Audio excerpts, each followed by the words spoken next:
स्वागत है आपका इस वीडियो में। इस वीडियो में हम जानेंगे मैथ के कुछ इम्पॉर्टेंट टॉपिक। सबसे पहले हम जानेंगे लाभ और हानि, जिसको इंग्लिश में हम कहते हैं प्रॉफिट एंड लॉस। फिर उसके बाद हम जानेंगे प्रतिशत, जिसको इंग्लिश में हम कहते हैं परसेंटेज। तीसरे नंबर पे हम जानेंगे औसत, जिसको इंग्लिश में हम कहते हैं एवरेज। उसके बाद हम जानेंगे साधारण ब्याज, जिसको इंग्लिश में हम कहते हैं सिंपल इंटरेस्ट। उसके बाद हम जानेंगे लस और मस, जिसको इंग्लिश में हम कहते हैं एलसीएम और एचसीएफ। दोस्तों, लस और मस बहुत ही इंपॉर्टेंट है और लस और मस का दोस्तों इस वीडियो में आपको सबसे आसान से आसान तरीका बताऊंगा। बहुत सारे लोग इसी सवालों में कंफ्यूजन में आ जाते हैं, सवाल को नहीं कर पाते हैं या लस और मस को समझ नहीं पाते हैं। तो आप वीडियो के एंड तक बने रहिएगा और वीडियो में मैं बहुत ही आसान से आसान तरीका आपको बताऊंगा। सबसे पहले दोस्तों हम जानेंगे लाभ और हानि। तो चलिए लाभ और हानि का सवाल मैं आपको बताता हूँ। हमने यहाँ पे एक सवाल लिया हुआ है लाभ और हानि का। देखिए, सबसे पहले हम क्या करेंगे, लाभ निकालेंगे। तो लाभ का एक हमने प्रश्न लिया हुआ है। प्रश्न हमारा है, एक दुकानदार ने एक पंखा 4,530 में खरीदा और उसे 5,280 में बेचा, तो उसे कितने रुपए का लाभ हुआ। अब दोस्तों हमको यहाँ पे बताना है कि उस दुकानदार को कितने रुपए का लाभ हुआ। तो यानी कि हमको लाभ निकालना है। तो लाभ निकालने का एक फार्मूला होता है, सूत्र होता है। देखिए यहाँ पे हमने पहले ही लिख लिया है, विक्रय मूल्य माइनस क्रय मूल्य। विक्रय मूल्य दोस्तों क्या होता है, विक्रय मूल्य वो होता है जिसमें कोई वस्तु बेच दी जाती है। जैसे दुकानदार ने उस पंखे को कितने रुपए में बेचा, 5,280 में, तो वो क्या हो गया, वो विक्रय मूल्य हो गया। तो सबसे पहले हम वहां लिख लेंगे यहाँ पे विक्रय मूल्य।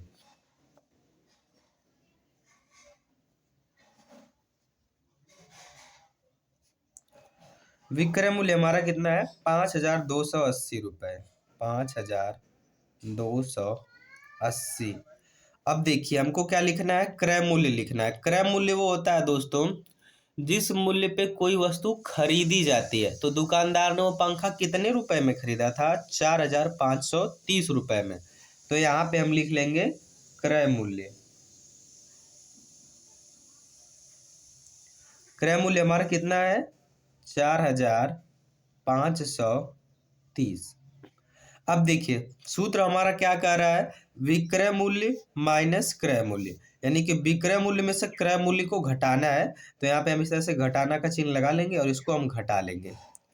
जीरो में से जीरो निकालेंगे तो जीरो आएगा, 8 में से 3 निकालेंगे तो 5 आएगा, 2 में से 5 नहीं घटेगा इसीलिए 2 इससे एक हासिल लेगा, कैरी लेगा, तो जाएगा 12। 12 में से 5 निकाल देंगे तो यहाँ बचेगा 7 और यहाँ पे ये 4 हो गया, 4 में से 4 जीरो। तो 150 रुपये जो हमारा आया यहाँ पे, ये क्या हो गया, दुकानदार का लाभ हो गया। यानी दुकानदार को इतना हमें वो उसने लाभ प्राप्त कर लिया। उस पंखे को बेचा तो 750 रुपये का उसे लाभ प्राप्त हुआ। तो यहाँ पे हम लिख देंगे दुकानदार को 750 रुपये का लाभ हुआ। यही दोस्तों हमारा क्या है, आंसर। यानी कि दुकानदार को 750 रुपये का लाभ हुआ। अब दोस्तों एक हम हानि का सवाल समझते हैं। सवाल हमारा है, एक व्यक्ति ने एक साइकिल 6,780 में खरीदा। कुछ समय के बाद उस व्यक्ति ने उस साइकिल को 4,200 में बेचा, तो उसे कितने रुपए की हानि हुई। तो दोस्तों इस सवाल में हमें क्या बताना है, हानि बताना है। तो देखिए हानि का एक सूत्र होता है, फार्मूला होता है, क्रय मूल्य माइनस विक्रय मूल्य। तो सबसे पहले हम लिख लेंगे क्रय मूल्य।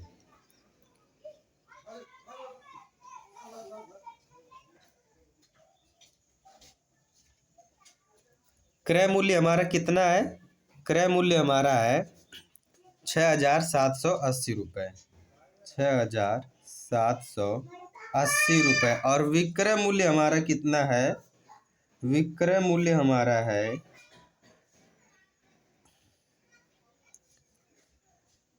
4,200, 4,200। तो दोस्तों अब देखिए फार्मूला में क्या कह रहा है, क्रय मूल्य माइनस विक्रय मूल्य, हमको माइनस कर लेना है।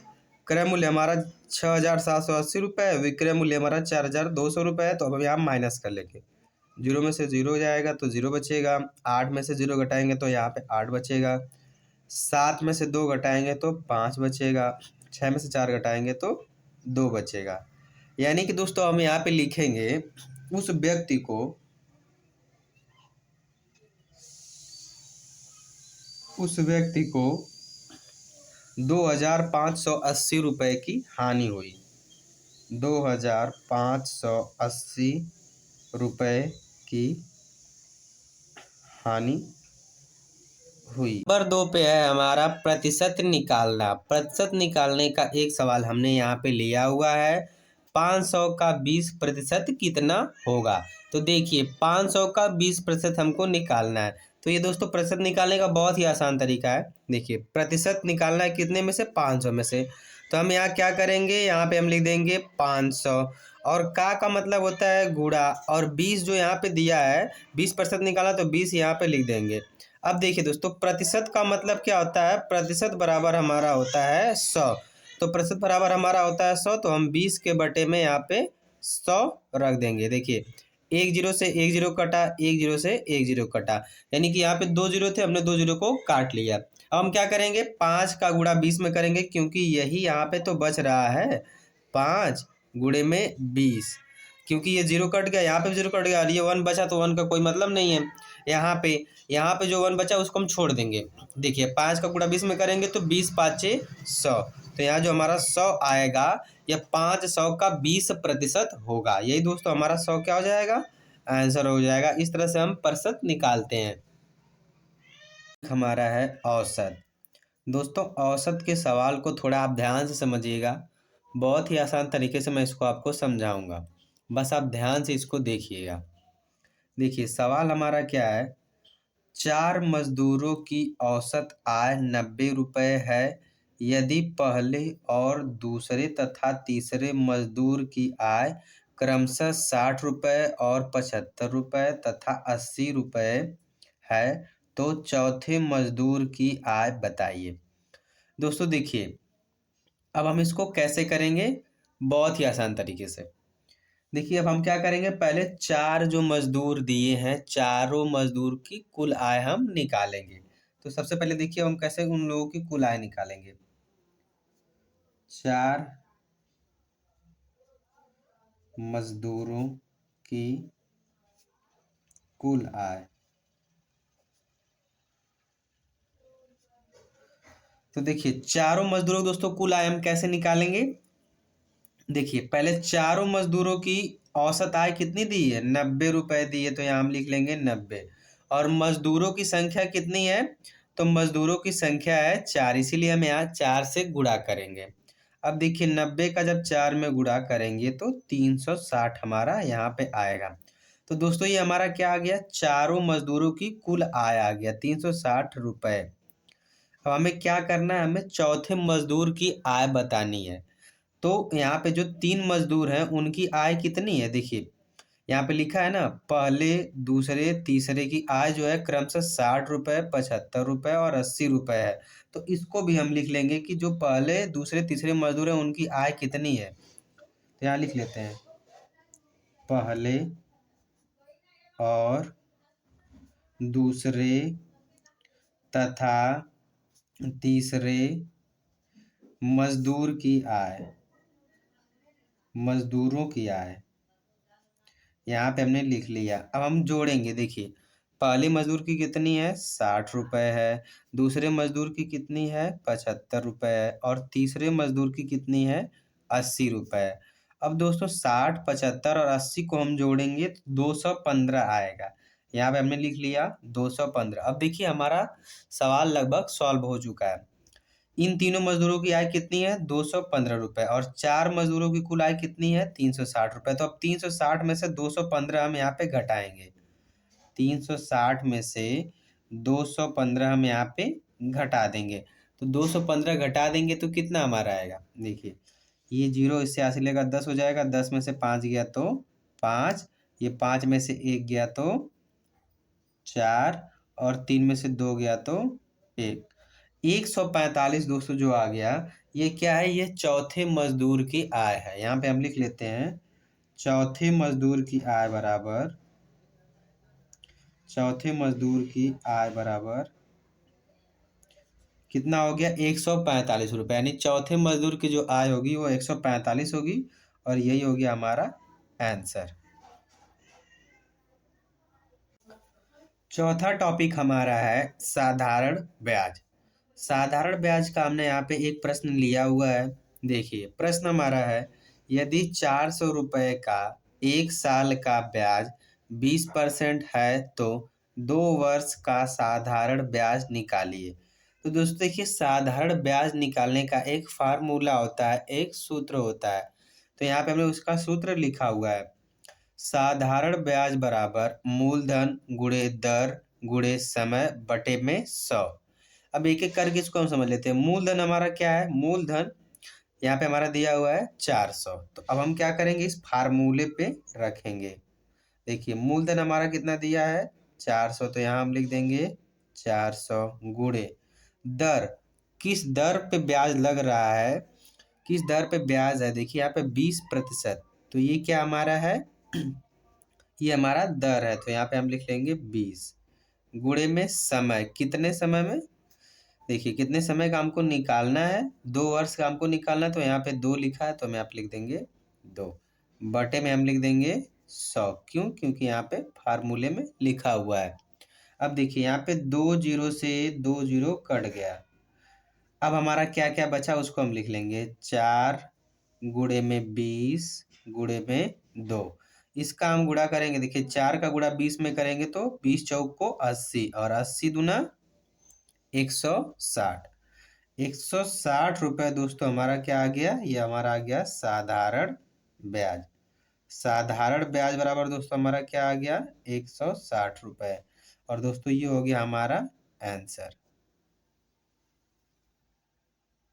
पांचवा और लास्ट टॉपिक हमारा है एलसीएम और एचसीएफ। दोस्तों देखिए यहाँ पे लस को हम इंग्लिश में कहते हैं एलसीएम, और मस को इंग्लिश में कहते हैं एचसीएफ। पहले हम इन दोनों का पूरा नाम जानेंगे। देखिए लस का मतलब क्या होता है? लस का मतलब होता है लघुत्तम समापवर्त्य, और उसको इंग्लिश में कहते हैं लीस्ट कॉमन मल्टीपल, यानी शॉर्ट में कहते हैं एलसीएम। और महत्तम समाप्त वर्ग का मतलब क्या होता है? देखिए यहाँ पे एच से होता है हाईएस्ट, सी से होता है कॉमन, एफ से होता है फैक्टर। हाईएस्ट कॉमन फैक्टर, और उसको हिंदी में कहते हैं महत्तम समापवर्तक। अब दोस्तों हम एक एक सवाल इन पे समझेंगे। सबसे पहले हम समझेंगे कि एलसीएम कैसे निकालते हैं। यहाँ पे हमने एक सवाल लिया है, 18 और 30 का हमें एलसीएम निकालना है। तो देखिए पहले हम क्या करेंगे, 18 और 30 को इस तरह से लिख लेंगे और एक कॉलम बनाएंगे। अब हम यहाँ पे देखेंगे कि 18 और 30 कौन सी ऐसी संख्या है जिससे ये दोनों कट रहे हैं, जिसके पहाड़े में ये दोनों आ रहे हैं। तो दोस्तों देखिए ये 2 से दोनों कटेंगे, और हमें इस बात का भी ध्यान रखना है कि सबसे पहले छोटी संख्या से काटना है। तो हम 2 से काटेंगे तो 2 से यह दोनों कट जाएंगे। तो यहाँ पे हम क्या करेंगे, 2 लिखेंगे। 2 से जब 18 को काटेंगे तो 2 नवा 18, 9 बार में ये कटेगा। और जब 30 को काटेंगे तो 30 को जब दोस्तों 2 से काटेंगे तो 15 बार में कटेगा। तो यहाँ हम लिख लेंगे 15। अब यहाँ पे आ गया हमारा 9 और 15। तो अब हमें ऐसी कोई संख्या खोजनी है जिससे 9 भी कटे और 15 भी कटे। तो दोस्तों यहाँ पे 2 से नहीं कटेंगे, 3 से ये दोनों कटेंगे। तो यहाँ पे हम क्या करेंगे, 3 लिखेंगे। अब 3 से इसको 9 को काटेंगे तो 3 त्रिक के 9, 3 बार में ये कटेगा। और 15 को काटेंगे तो 3 5 15, यह 5 बार में कटेगा। अब यहाँ पे हम देखेंगे कि 3 और 5 क्या एक संख्या से कट सकते हैं? तो नहीं कटेंगे। तो इसीलिए हम इनको अलग अलग संख्या से काट लेंगे। जैसे देखिए यहाँ पे 3 है, तो 3 को हम 3 से काटेंगे तो यहाँ पे हमारा 1 आ जाएगा। 5 नहीं कटेगा तो 5 यहाँ पे उतर जाएगा। अब 1 यहाँ पे आ गया तो हमें 1 को नहीं काटना है, हमें 5 को काटना है। तो 5 को काटने के लिए हम क्या करेंगे, 5 ही लेंगे। यहाँ 5 ले लेंगे, और 5 को हम जब काटेंगे तो देखिए ये 1 तो अपनी जगह पे उतर जाएगा और 5 एक कम 5। यहाँ पे 1-1 आ गया, जब 1-1 आ गया तो हमें संख्याओं को नहीं काटना है। अब यहाँ पे जो संख्याओं को काटने पे ये जो आया है संख्याएँ, इनका हम करेंगे गुणा। देखिए पहले क्या आया है 2, गुणे में 3, फिर 3 आया है, फिर गुणे में 5। यानी ये जो संख्याएँ काटने पे आई हैं उनको हमने यहाँ पे लिख लिया। अब हम इनका गुणा करेंगे, देखिए 2 तिहाई 6, इसमें इसका गुणा करेंगे तो आएगा 6, 6 त्रिक 18 और 18 का गुणा जब 5 में करेंगे तो आएगा हमारा 90। तो यहाँ पे हम लिख देंगे 90 और दोस्तों ये हो जाएगा हमारा आंसर। यानी कि 18 और 30 का जब हम एलसीएम निकालेंगे तो 90 आएगा। ये हो गया हमारा आंसर। अब हम समझते हैं एचसीएफ कैसे निकालते हैं। एक सवाल हमने एचसीएफ का भी लिया हुआ है। देखिए 4, 6 और 10 का हमें एचसीएफ निकालना है। तो अब एचसीएफ निकालना है ना, देखिए इन 3 संख्याओं का तो पहले इसको हम इस तरह से लिखेंगे। 4 का निकालना है तो 4, फिर 6 का भी निकालना है तो 6 और 10 का निकालना है यहाँ पे 10। देखिए इस तरह से लिख लेंगे और तीनों में हम लगा लेंगे बराबर का चिन्ह। अब हम देखेंगे 4 किन-किन संख्याओं से कटता है। तो हम जानते हैं कि हर संख्या 1 से कटती है, तो पहले हम यहाँ पे 1 लिख लेंगे। अब 4 किससे कटता है? 2 से कटता है, तो यहाँ हम लिख लेंगे 2। अब 3 से नहीं कटता है, 4 खुद से कटेगा तो यहाँ हम 4 लिख लेंगे। अब वैसे ही 6 1 से कटेगा, 6 किससे कटेगा? किससे कटेगा मतलब 2 किसके पहाड़े में आएगा। जैसे देखिए 2 के पहाड़े में आएगा, 2 तिहाई 6 तो यहाँ 2 लिख लेंगे। 3 से भी कटेगा, 3 दूनी में 6 तो यहाँ 3 लिख लेंगे और खुद से कटेगा तो यहाँ 6 लिख लेंगे। उसी तरह से हम 10 को भी देखेंगे, 1 से कटेगा, 2 से कटेगा, 3 से नहीं कटेगा, 4 से नहीं कटेगा, 5 से कटेगा तो यहाँ लिख लेंगे 5 और 6, 7, 8, 9 किसी से नहीं कटेगा तो खुद से कटेगा तो यहाँ 10 लिख लेंगे। इतना आपको समझ में आया होगा। अब हम देखेंगे कि इन तीनों लाइनों में एक जैसी संख्या कौन-कौन सी मिल रही है, तो उसको हम घेर लेंगे। जैसे देखिए यहाँ पे 1 है, 1, 1 तीनों में मिल रहा है ना एक जैसा, तो इसको हम क्या करेंगे यहाँ पे इस प्रकार से घेर लेंगे। अब देखिए 2 भी मिल रहा है तीनों लाइन में, तो इसको हम क्या करेंगे इस प्रकार से हम यहाँ पे घेरा बना लेंगे। अब उसके बाद देखिए 4 नहीं मिल रहा है किसी लाइन में और कोई भी संख्या नहीं मिल रही है। तो अब इसमें जो सबसे दोनों घेरों में जो सबसे बड़ी संख्या होगी वही हमारा आंसर होगा। तो देखिए 1 छोटा है, 2 बड़ा है। तो यहाँ पे हम लिख देंगे एचसीएफ बराबर 2 और दोस्तों ये क्या हो गया हमारा आंसर हो गया। यानी एचसीएफ हमारा आ गया 2।